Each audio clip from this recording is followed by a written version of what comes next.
La Belgique est un État fédéral composé d'un virus, 3 régions, 3 communautés, 10 provinces et 581 communes. Un État où désormais ce n'est plus le Conseil national de sécurité, mais le comité de concertation composé de nos 6 gouvernements qui prend des mesures concertées contre le virus Covid-19. Un virus seul contre tous. Ces mesures sont ensuite modifiables sans concertation par chaque région et ou communauté et des mesures supplémentaires peuvent être prises par les provinces ou les communes, les fameuses mesures sur mesure. Enfin, chaque bourgmestre peut accorder des dérogations aux mesures décidées par le comité de concertation, dérogations qui doivent recevoir l'accord du ministre compétent. Lequel? Parce qu'en Belgique, il peut y avoir 2, 3, 6 ou 9 ministres par compétence. Le risque finalement, c'est que personne ne soit plus vraiment en mesure de connaître les mesures, sauf le virus qui, lui, les connaît toutes, pour mieux se propager. Ainsi, pour reprendre les mots du premier, roulant des airs comme on roule des mécaniques, notre pays, c'est une équipe de 11 millions de Belges pour lutter ensemble contre le coronavirus.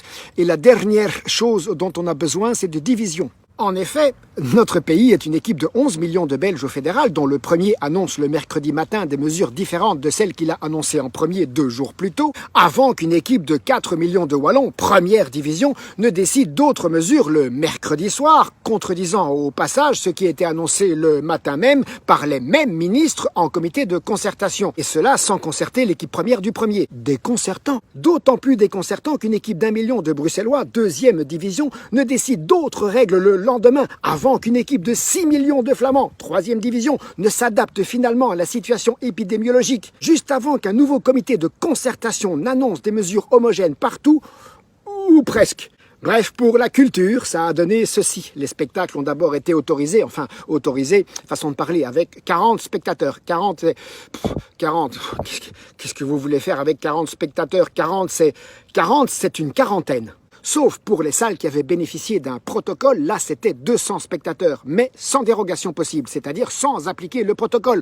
En clair, façon de parler, c'était donc 200 personnes avec protocole, mais sans protocole. Tout le monde suit. Sauf que la région bruxelloise d'abord et la Flandre ensuite ont décidé de fermer les lieux culturels. Et après reconcertation, on a également fermé les salles de spectacle en Wallonie, où le couvre-feu avait déjà très sérieusement limité les déplacements. Question couvre-feu justement. Pour les Flamands, le couvre-feu c'est à minuit. Pour les Bruxellois et les Wallons, à 22h.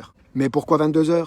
Parce que, comme aurait pu le dire Elio Di Rupo, c'est-à-dire qu'il y a dans chaque Wallon, dans chaque Wallonne, un travailleur qui sommeille.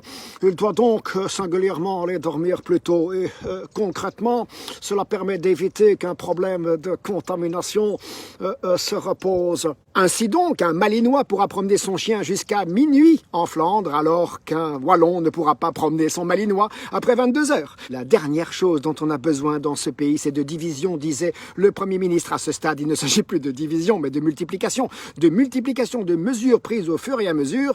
Et si vous n'avez rien compris, le virus vous expliquera.